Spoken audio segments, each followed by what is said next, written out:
Hello అండి, welcome to అన్వ్యూస్. గత 4-5 days నుంచి నేను కూడా గరికపాటి నరసింహారావు గారి మీద పర్సనల్ లైఫ్ మీద వీడియోస్ చూస్తున్నానండి. కానీ బట్ వాళ్ళ పర్సనల్ లైఫ్ కదా, మనం ఎందుకు రెస్పాండ్ అవ్వాలి? ఎందుకంటే యూట్యూబ్ ఛానల్స్ వాళ్ళు ఏవి రూమర్స్ ఏది నిజమో మనకు తెలియదు, ఎందుకులే అని చెప్పేసి వదిలేస్తా. బట్ ఎప్పుడైతే నిన్న ఎవరైతే ఆమె మొదటి భార్యని చెప్పుకుంటున్నారు కామేశ్వరి గారు వీడియో రిలీజ్ చేసిన తర్వాత అప్పుడు ఇది పబ్లిక్ ఒకరు రెస్పాండ్ అయ్యారు. ఖచ్చితంగా ఎవరైతే బాధించబడ్డానో అని అన్నారో ఆమె ఓపెన్ గా మాట్లాడారు. సో అది మాట్లాడడంతో పాటు చాలా పెద్ద పెద్ద మాటలు మాట్లాడారండి. సో ఇంత పెద్ద పెద్ద మాటలు మాట్లాడిన తర్వాత మనకి ప్రవచనకర్త ఆయన్ని చూసి ఎన్నో లక్షల, నాకు తెలిసి కోట్ల మందే వాళ్ళ థాట్ ప్రాసెస్ ని మార్చుకున్న వాళ్ళు ఉన్నారు. వాళ్ళ దైనందిక జీవితంలోని ఎన్నో మార్పులు చేర్పులు తెచ్చుకొని సో ఇలా ఉండాలి అని చెప్పి మన అందరికి ఒక మార్గదర్శకంగా తయారైన నరసింహారావు గారి గురించి ఇలా మాట్లాడుతుంటే నిజంగా బాధ అనిపించింది. ఏంటి ఇలా మాట్లాడుతున్నారు? సో నేను స్టార్టింగ్ లో చూసినప్పుడు ఏమనుకున్నా అంటే తన పర్సనల్ లైఫ్. సార్ తన పర్సనల్ లైఫ్ ఎలా ఉన్నా పెళ్లి చేసుకోవచ్చు, డైవర్స్ అవ్వచ్చు, ఏదైనా అవ్వచ్చు. బట్ ఈవెన్ దో ఆయన కొన్ని కోట్ల మందికి మార్గదర్శకంగా నడుస్తున్నారు, ఎంతో మందికి మంచి మాటలు చెప్తున్నారు. అసలు ఆయన మాటలు విని ఎంతో మంది మారిన వాళ్ళు కూడా చాలా మంది ఉన్నారు. అలాగే ఆధ్యాత్మికంగా చింత పెరిగింది, గుడ్లకు వెళ్ళడం మొదలుపెట్టి ఇలా చాలా చాలా జరిగాయండి. సో అలాంటప్పుడు ఆయన ఒక్క పర్సనల్ లైఫ్ పర్సనల్ గా ప్రైవేట్ గా చాలా ఒడిదుడుకులు ఉంటాయి. ఆయన కూడా ఏ రోజు చెప్పలేదు నేను చాలా మంచివాడిని అని ఎక్కడా చెప్పలేదు. నేను చాలా తప్పులు చేశాను, చాలా నష్టాలు చూశాను, నేను 10th పాస్ అవ్వలేదు, ఇలా చాలా చెప్పారు. నేను కూడా రాను మారుతూ వచ్చాను. సో నాకు ఎప్పుడైతే దైవం నేను ముందులో నమ్మలేదు, ఎప్పుడైతే దైవాన్ని నమ్మానో, సరస్వతీదేవి అనుగ్రహం కలిగిందో అప్పటి నుంచి నాలో చాలా మార్పు వచ్చింది, నేను చాలా చెప్పారు. సో ఇవన్నీ చూసిన తర్వాత ఏదో ఖచ్చితంగా ఒక నెగిటివ్ అని ఉంటుంది. ఆయన కూడా మనలాంటి మనిషే కదండి. సో ఉంటుంది. సో అందుకని వాళ్ళ పర్సనల్ లైఫ్ మనకి ఎందుకు అనుకున్నా. కానీ ఎప్పుడైతే కామేశ్వరి గారు చాలా పెద్ద పెద్ద మాటలు అన్నారో, సో ఫస్ట్ ఆఫ్ ఆల్ ఆమె 9 months బ్యాక్ ఒక వీడియో రిలీజ్ చేశారు. ఆ వీడియోలో ఏం చెప్పారు? సో ఒకటి వాలి సుగ్రీవుల కథ స్టోరీ తీసుకొని ఇండైరెక్ట్ గా నరసింహారావు గారి మీద ఒక వీడియో చేశారంట. సో ఆ వీడియో గురించి నరసింహారావు గారు ఈమె చెప్పిన ప్రకారం నరసింహారావు గారు ఆమె మీద క్రిమినల్ కేసు పెట్టారంట. క్రిమినల్ కేసు ఎవరితో పెట్టారు? గురజాడ అంటే వాళ్ళ చిన్న కొడుకుతోని గురజాడతో కేసు పెట్టించారంట. దాని గురించి ఆమె చాలా హట్ అయ్యి మళ్ళీ దాని తర్వాత పిఎస్ నుంచి పోలీస్ స్టేషన్ నుంచి 24 hours పోలీస్ స్టేషన్ లో ఉంచారంట. దాని నుంచి బయటకు వచ్చిన తర్వాత మళ్ళీ కూడా ఒక వీడియో చేశారనమాట. పోలీస్ స్టేషన్ పంపించారు, నా కొడుకుని నా మీదకి రెచ్చగొట్టి పంపించారు, సో నా దగ్గర నుంచి అన్ని తీసేసుకున్నారు అని చెప్పేసి అప్పుడు మళ్ళీ ఒక వీడియో చేశారు. సో నేను విన్న ఇంకొక వీడియో కూడా ఏంటంటే ఆడియో కూడా ఏంటంటే ఆమె ఒక స్టోరీ చెప్పారు. ఒక తల్లి తండ్రి ఉన్నారు, వాళ్ళకి 9 కొడుకులు పుట్టారు. 5వ కొడుకు మరుగుజ్జుగా పుట్టాడు, అందంగా ఉండడు. సో ఇతను ఒక ముసలంలా పుట్టాడు, చదువు అప్పలేదు, పారంబోకలా తిరిగేవాడు. సో అతను అందంగా ఉండడు కాబట్టి అందరినీ అట్రాక్ట్ చేసుకోవాలనే ఉద్దేశంతో స్త్రీలను తన చుట్టూ ఉంచుకోవడానికి ట్రై చేసేవాడు. అలాగే అన్న వదిలి మధ్య గొడవ పెట్టాడు. సో వాలి సుగ్రీవుల కథ దీంతో కంపేర్ చేసి వాలి సుగ్రీవుల స్టోరీలాగా చేశారు. అంటే మరదల్ని వాలి అన్నే కాబట్టి మరదల వైపు చూడొచ్చు, కానీ సుగ్రీవుడు వదిన వైపు చూడటం ఎంతవరకు కరెక్ట్ అని ఒక మాట. రాముడు సీతాదేవిని లక్ష్మణుడికి అప్పచెప్పినప్పుడు లక్ష్మణుడు సీతాదేవిని ప్రొటెక్ట్ చేయాలి, కానీ లక్ష్మణుడే సీతాదేవిని కబలించాలని చూస్తే అది ఎంతవరకు కరెక్ట్? సో ఇలాంటి ఇండైరెక్ట్ గా ఎక్కడ ఎవరి పేరు తీయకుండా ఇలా ఇండైరెక్ట్ గా ఆడియో రిలీజ్ చేశారు. సో ఇవన్నీ అప్పుడు 9 months బ్యాక్ అప్పుడు క్రిమినల్ కేసు పెట్టారు. తర్వాత ఏమైందో తెలియదు, 9 months నుంచి కూల్ అయిపోయారు. అయితే ఇక్కడ అందరూ అనేది ఏంటంటే ఇంతకాలం ఈమె ఏమైపోయారు? సో ఈమె ఫస్ట్ భార్య అంటున్నారు కదా, ఎప్పుడు 2001లో ఆగస్టులో ఆమె బయటకు వచ్చేస్తారంట అతని దగ్గర నుంచి. సో మరి 2001లో వచ్చిన ఆమె 2025 పోనీ 2024 వరకు ఆమె ఏం చేశారు? ఇప్పటి వరకు ఎందుకు రాలేదు బయటికి? ఇదొకటి. ఇంకొకటి ఓవరాల్ గా ఆమె చెప్పిన స్టోరీ ఏంటంటే, ఆమె చెప్పిన కథ ఏంటంటే, నేను అనుకోవడం యాజ్ ఎ లేడీ కింద తను అంత తక్కువ చేసుకుని మాట్లాడరండి. ఫస్ట్ ఆఫ్ ఆల్ మనం గరికపాటి గారికి ఎంత వాల్యూ ఇవ్వాలి, అట్ ద సేమ్ టైమ్ ఒక లేడీ కింద కానీ ఒక పర్సన్ కింద కానీ ఆమె కూడా మనకు అంతే వాల్యూ ఇవ్వాలి. సో ఇందులో ఇంప్రూవైజేషన్స్ ఏమైనా ఉన్నాయేమో మనకు తెలియదు, అదొకటి మనం చూడాలి. కానీ ఒత్తిగా నిజం లేదు, అంతా క్రియేట్ చేశారు అన్నది మాత్రం నేను యాక్సెప్ట్ చేయలేను. సో ఆమె ఏం చెప్పారు? గరికపాటి వెంకటేశ్వరరావు గారు ఆమె భర్త గరికపాటి వెంకటేశ్వరరావు గారు అనే అతను గరికపాటి నరసింహారావు గారికి అన్నయ్య పెద్దన్నయ్య అంట. సో ఆయన్ని పెళ్లి చేసుకుంటే ఆయన ఉద్యోగరీత్యా బయటికి వెళ్ళినప్పుడు ఈయనకు అప్పచెప్పారు, ఈయన చూడమని అప్పచెప్పారు అని చెప్పారు. నాకు ఇక్కడ అర్థం కాలేదు ఏంటంటే అంత పెద్ద ఫ్యామిలీ ఉన్నప్పుడు గరికపాటి నరసింహారావు గారికి ఎందుకు అప్పచెప్పారు, అదొకటి అర్థం కాలేదు. అంటే వీళ్ళ బయట ఎక్కడ ఉన్నారా, లేదంటే ఫ్యామిలీ అంతా ఆ రోజుల్లో బయటికి వెళ్ళారు అంటే పర్సనల్ గా మరిదికి అప్పచెప్పడం అంటూ ఉండదు. కామన్గా ఉమ్మడి కుటుంబాల్లో ఉంటారు, అలాగే అప్పచెప్తారు. సో అక్కడ ఆ విషయం క్లారిటీ లేదు. అలా చేసినప్పుడు నన్ను డైవర్స్ నాకు అలా చేసినప్పుడు ఈయన దుర్బుద్ధితో బిహేవ్ చేశారు అని చెప్పి ఒకటి. ఇంకొకటి అందరు కలిపి అంటే వన్ ఫైన్ డే వచ్చి నాకు ఒక లెటర్ మీద రాయిపించి సంతకం పెట్టి అని చెప్పేసి డైవర్స్ ఇప్పించేశారు. సో నన్ను మోసం చేశారు అని చెప్పి ఇంకొకటి. సో ఇక్కడ నిన్ను డైవర్స్ ఇప్పించేసి మోసం చేసిన పర్సన్ తో మీరు ఎలా మళ్ళీ పెళ్లి చేసుకున్నారు, అదొకటి క్లారిటీ లేదండి. అదొకటి క్లారిటీగా చెప్పలేదు ఆమె అక్కడ. మీరు పెళ్లి చేసుకున్నాను అన్నారు. సో మోసం చేశానన్న వ్యక్తితోనే మీరు ఎలా పెళ్లి చేసుకున్నారు? రెండో పెళ్లి మీరు మరిదిని అంటే ఇప్పుడు లక్ష్మణుడు సీతాదేవిని కబలించాలనుకోవడం ఎంత తప్పు, సుగ్రీవుడు వదిన మీద కన్నేయడం ఎంత తప్పు.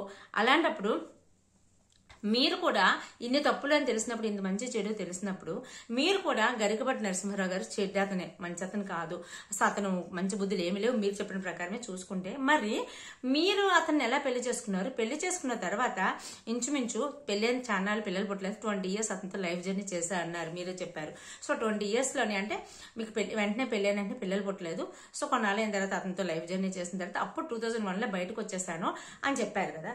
సో మరాలంటప్పుడు అంటే పిల్లలు 10-12 years పిల్లలు ఉన్నప్పుడు బయటకు వచ్చేసానన్నారు. అంతకాలం అలాంటి వ్యక్తితో ఎలా లైఫ్ జర్నీ చేశారు? సో అలాంటి వ్యక్తిని అసమర్థుడు అంటారు, చేత కాదంటారు, ప్రేమగా మాట్లాడడు అంటారు. ప్రేమగా మాట్లాడితే ఎక్కడ వచ్చి పక్కన కూర్చుంటానో, సో అది భయం. అలా ఉంటే మళ్ళీ ముందుకి మళ్ళీ భార్యలా ఉండాల్సి వస్తుంది అని చెప్పేసి అతని భయం, ఎందుకంటే అతను అసమర్థుడు కాబట్టి. ఇలాంటి చాలా పెద్ద మాటలన్న మీరు మరి అతనితో సంసారం 12 years మోర్ దెన్ నాకు తెలిసి మీరు అరౌండ్ 20 years అని చెప్పారు. సో అంతవరకు ఉన్నారు, అతనితోనే లైఫ్ చేశారు. తర్వాత నాకు నీతో సెట్ అవ్వట్లేదని బయటకు వచ్చేసారు. సో ఆయన ఇలా ఉంటున్నారు అని చెప్పి మీరు ఎలా చెప్పారు? ఇలా కొన్ని విషయాల్లో కామేశ్వర్ గారు చెప్పిన విషయాల్లో కొన్ని విషయాలు అయితే క్లారిటీ లేదు. నన్ను మోసం చేశారు, నేను అమాయకురాలని సో అని చెప్పినప్పుడు, ఇంకొకటి ఇలా చేసినప్పుడు అటువైపు వాళ్ళ ఫ్యామిలీ ఎలా వదిలేశారు, ఇటువైపు వాళ్ళ ఫ్యామిలీ కూడా ఇలాగే వదిలేశారు అంటే వదిలేసినట్టు కనిపించట్లేదు. ఎందుకంటే చాగంటి కోటేశ్వర గారు చెప్పిన ప్రకారం ఆయన కొన్ని ల్యాండ్లు అమ్మానని, కొంత దగ్గర లాస్ అయిపోయినాయి, నా డబ్బులు తీసుకున్నానని చెప్పేసి ఇలాంటివన్నీ చెప్పారు. బట్ వాళ్ళ మదర్ ఎప్పుడు తనకు సపోర్ట్ చేశారని చెప్పారు, కానీ ఎక్కడ అన్నదమ్ముల గురించి అయితే ఎక్కడ చెప్పలేదు. సో అది మనం అక్కడ కూడా మనం అనుకోవచ్చు. బట్ అలాంటప్పుడు సెకండ్ వైఫ్ ని ఫ్యామిలీ మెంబర్స్ వచ్చి పెళ్లి చేశారంట. ఇలాంటి ఉద్దేశం, ఇలా ఇంత దుర్బుద్ధితో ఉన్న వ్యక్తికి మళ్ళీ ఫ్యామిలీ మెంబర్స్ వచ్చి పెళ్లి ఎలా చేశారు? సో ఇవన్నీ లింకప్స్ కుదరట్లేదండి. ఇంకొకటి కామేశ్వర్ గారు చెప్పిన ప్రకారమే ఆమె వదిలేసి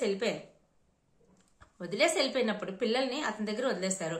సో అతను రెండో భార్య పెళ్లి చేసుకున్నారు. సో ఇది ఒకటి. ఇది ఈమె ప్రకారం చూసుకున్న కొన్ని లింకులు కుదరకపోతే గరికపాటి నరసింహారావు గారు చెప్పిన గరికపాటి నరసింహారావు గారి పాయింట్ ఆఫ్ వ్యూలో చూస్తే స్వయాన అన్న భార్యని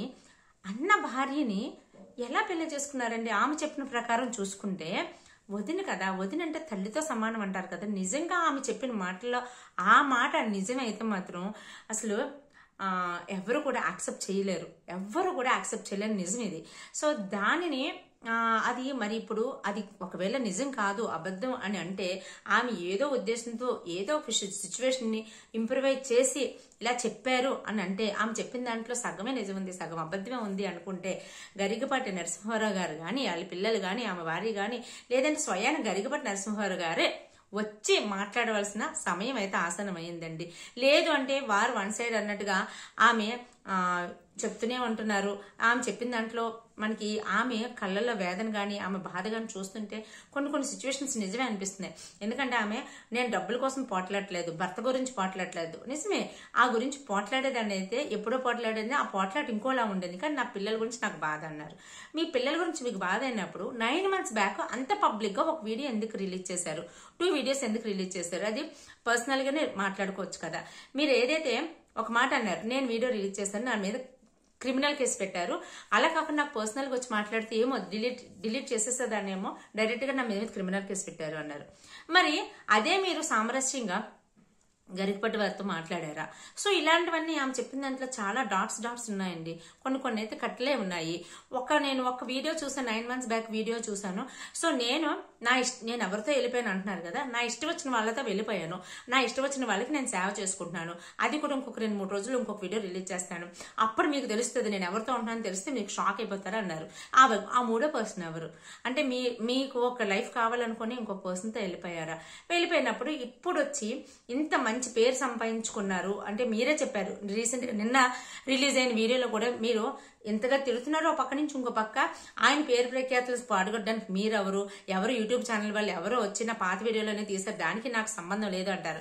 సంబంధం లేకుండా ఎలా ఉంటుందండి? 9 months బ్యాక్ మీరు పెట్టిన వీడియోయే కదా. దట్టు ఈ రోజు నిన్న ఈవినింగ్ మీరు పెట్టిన వీడియోలో కూడా గరికపాటి నరసింహారావు గారు స్వయాన మా ఫ్యామిలీ మెంబర్ స్వయాన వాళ్ళ అన్నయ్య నా భర్త శ్రీరామచంద్రుడు లాంటి వాడు, మంచి సంసారం, నా సంసారాన్ని పాడు చేశాడు, ఫ్యామిలీ మెంబర్స్ కి ఏం చెప్పాడో తెలియదు, అందరికి చెప్పి వన్ ఫైన్ డే నా చేత విడాకులు ఇప్పించేస్తాడు, విడాకుల మీద సంతకం పెట్టింది, సంతకం చేయించి నన్ను మోసం చేశాడు అని చెప్పి ఇలా చాలా చెప్పారు. దాని తర్వాత ఏమైంది అనేది మీరు ఎక్కడ చెప్పలేదు. సో ఆ తప్పు అనేది ఒకవైపే జరగదండి. ఒకవేళ నిజంగా కామేశ్వరి గారు చెప్పింది నిజమే అయితే తప్పు అనేది ఒక పక్క జరగదు, ఖచ్చితంగా కూడా 2 వైపులా జరుగుతుంది. ఈ రోజు తప్పు అంటే అతని మీద వేసి కంప్లీట్ గా అంటే మీరు చెప్పింది నిజమే అయితే కంప్లీట్ గా గరికపాటి నరసింహారావు గారిదే తప్పు అండు అంతవరకు న్యాయం. ఇప్పుడు ఆయనకు మీరు తల్లితో సమానం, అంతవరకు కరెక్టో. ఆయన మీకు కొడుకుతో సమానం, అది కూడా అంతే కదా. మనం కాయిన్కి 2 వైపులా చూడాలనుకున్నప్పుడు ఒకవేళ నిజంగా అక్కడ మీరు చెప్పింది 100% నిజమైతే ఇద్దరి వైపులా తప్పు ఉంది. ఇంకొకటి, ఇంతకాలం తర్వాత ఇప్పుడు వచ్చి అప్పుడు వాలి సుగ్రీవులు అని చెప్పి నేను ఎక్కడ పేరు తీయలేదు, నేను ఇండైరెక్ట్ గానే చెప్పాను తప్ప ఎక్కడ ఏం చెప్పలేదు, తెలుసుకున్న వాళ్ళకి తెలుసుకున్నారు అని చెప్పారు. మరి ఈ రోజు నిన్న రిలీజ్ చేసిన వీడియోలో ఎందుకని మా స్వయాన వాళ్ళ అన్నయ్య భార్యని నేను నన్ను మోసం చేసి విడాకులు ఇప్పించి నన్ను మోసం చేసి నన్ను పెళ్లి చేసుకున్నాడు అని చెప్పి మళ్ళీ ఇప్పుడు ఎందుకండి ఇలా చెప్పారు చెప్పుతూ లాస్ట్ లో చేసి ఎవరో యూట్యూబర్స్ నేను నా వీడియోస్ పాతవన్నీ ఎవరో తీసి పెడుతున్నారు, ఎవరో శత్రువులు ఉన్నారు, ఎందుకు మీరు అందరు కలిపి ఆయన పరువు తీస్తున్నారు, ఆయన వృత్తిపరంగా చాలా పేరు సంపాదించుకున్నారు అన్నారు. అసలు మీరు కదిపితేనే కదా ఇదంతా వచ్చింది. ఎప్పుడైతే మీరు పర్సనల్ లైఫ్ ని పబ్లిక్ గా తీసుకొచ్చారో అప్పుడు అందరూ మాట్లాడడం మొదలు పెడతారండి. సో అదే జరుగుతుంది ఇక్కడ ఒక్క గరికపాటి నరసింహారావు గారు వచ్చి మీడియా ముందుకు వచ్చో లేకపోతే గట్టిగా మాట్లాడి ఈ మాటలన్నింటికి అబద్ధాలని కానీ లేదంటే ఆమె చెప్పిన దాంట్లో ఇది నిజం ఇది అబద్ధం అని చెప్పి ఒక మాట చెప్పి దీన్ని ఇక్కడ ఫుల్ స్టాప్ చేయకపోతే ఇది ఇలా సాగుతూనే ఉంటుందండి. ఏది నిజం ఏది అబద్ధం అని సందిగ్ధంలో జనాలు ఉండిపోతారు. అంటే గరికపాటి వచ్చి ఎందుకు మనకి ఎక్స్ప్లెయిన్ చేయాలి అంటారా? ఆయన ఒక ప్రవచనకర్త, మనం ఆయన మార్గదర్శకంగా తీసుకుంటున్నాం, ఆయన నడిచే బాటలో మనం వెళ్తున్నాం. రేపు పొద్దున ఆయన మాట నమ్మాలన్నా ఆయన చెప్పే మాటలన్నీ మనం విని ముందు అతను మళ్ళీ ఫాలో అవ్వాలన్నా సరే ఆయన క్లారిటీ తెచ్చుకోవాలి. ఒక్కొక్కసారి చాలా జరుగుతుంటాయి, నిందలు వస్తుంటాయి, అపనిందలు వస్తుంటాయి, అవమానాలు వస్తుంటాయి, చాలా వస్తుంటాయి. సో అందులో మనకి ఎంత నిజం ఏది అబద్ధం అనేది కంప్లీట్ గా కామేశ్వరి గారిని తప్పు అనలేము, కంప్లీట్ గా గరికపాటి వారిని తప్పు అనలేము. సో ఆమె పాయింట్ ఆఫ్ వ్యూ ఆమె ఇంత ఓపెన్ గా మాట్లాడినప్పుడు అందులో ఎంతవరకు నిజం ఉంది అనేది గరికపాటి వారు కూడా ఒకసారి మాట్లాడి అసలు ఏం జరిగిందో అనేది ఓపెన్ గా ఎక్స్ప్లెనేషన్ ఇస్తేనే బెటర్ అని నాకు అనిపిస్తుంది. సో ఇక్కడ కామేశ్వరి గారు వారు పిల్లల్ని అంటున్నారు, నా పిల్లల్ని దూరం చేస్తే మేబీ ఆమెకి ఆ బాధ ఉంది, పిల్లలు దూరం అయిపోయారు, ఇప్పుడు పెద్దవారు అవుతున్నారు కాబట్టి పిల్లలతో ఇంకా ఉండాలి అనే బాధ ఉంది. బట్ ఆ బాధతో పాటు గరికపాటి వారిని కూడా సో ఇలా చేశాడు, ఇలాంటి దుర్మార్గుడు, ఇలాంటి అది అనుకుంటూ చాలా చాలా పెద్ద బ్లేమ్స్ అనుకోవడానికి అంటే బ్లేమ్సా లేకపోతే నిజంగా నిజాలు అయితే గరికపాటి వారు ఇంత కఠినంగా ఇంత కింద స్థాయిలో ఆలోచించారా, ఇంత కింద స్థాయిగా బిహేవ్ చేశారా అనేది జనాలు యాక్సెప్ట్ చేయడం చాలా కష్టం అవుతుందండి. సో ఇది నాకు అనిపించింది. సో మీకేమనిపించిందో కామెంట్ చేసి చెప్పండి. నిజంగానే గరికపాటి వారు వచ్చి మాట్లాడమే మంచిదంటారా లేదంటే ఈ టాపిక్ ఇలా వదిలేయడమే బెస్ట్ అంటారా? నాకైతే వదిలేయడం కన్నా ఆయన క్లియర్ గా ఎక్స్ప్లెనేషన్ ఇస్తేనే బెస్ట్ మంచిది అనిపిస్తుంది. ఎందుకంటే ఇందులో ఎంతవరకు నిజం లేదు అని ఒక క్లారిటీ ఇస్తేనే బాగుంటది అనిపిస్తుంది. ఇప్పటి వరకు కూడా ఆయన ఇంత నీచంగా ఇంత కింద స్థాయిలో బిహేవ్ చేస్తారా అనేది అయితే నమ్మలేకపోతున్నాం చూసిన అందరూ కూడా. బట్ కొంతమంది అయ్యి ఉండొచ్చు, ప్రవచన రూపంలో ఉన్నారు, ఆయన అంతకుముందు ఇంతలాగా పిచ్చిగా బిహేవ్ చేశారు, చిరంజీవి గారితో అంత రూడ్గా మాట్లాడారు, లేకపోతే ఇంకొకరి గురించి ఇంకో రూడ్గా మాట్లాడారు, మేబీ అలాగే ఉండొచ్చు అనేవి కూడా ఎక్కువైపోతున్నాయి. సో ఇలాంటివి ఎక్కువైపోయే ముందు ఆయన ఖండించి ఒక స్టేట్మెంట్ పాస్ చేయడము, లేదంటే నిజం ఉంది అనో, లేకపోతే ఆమె చెప్పింది నిజమే, ఒకనొకప్పుడు నేను తప్పు చేశాను కానీ అదంతా అయిపోయింది, దానికి ప్రాయశ్చిత్తంగా ఇంకోటి అయ్యింది అని చెప్పో, లేదంటే ఆమె చెప్పింది అంటే అంత నిజం లేదు, ఇదే ఇంతవరకు నిజం, మిగతాదంతా ఆమె అబద్ధం చెప్పింది, కావాలంటే ప్రూవ్ చేయమనండి అని చెప్పో, ఏదో ఒకటి చెప్తేనే బెటర్ అని నాకు అనిపిస్తుంది. మీకు అనిపిస్తుందో కామెంట్ చేసి చెప్పండి.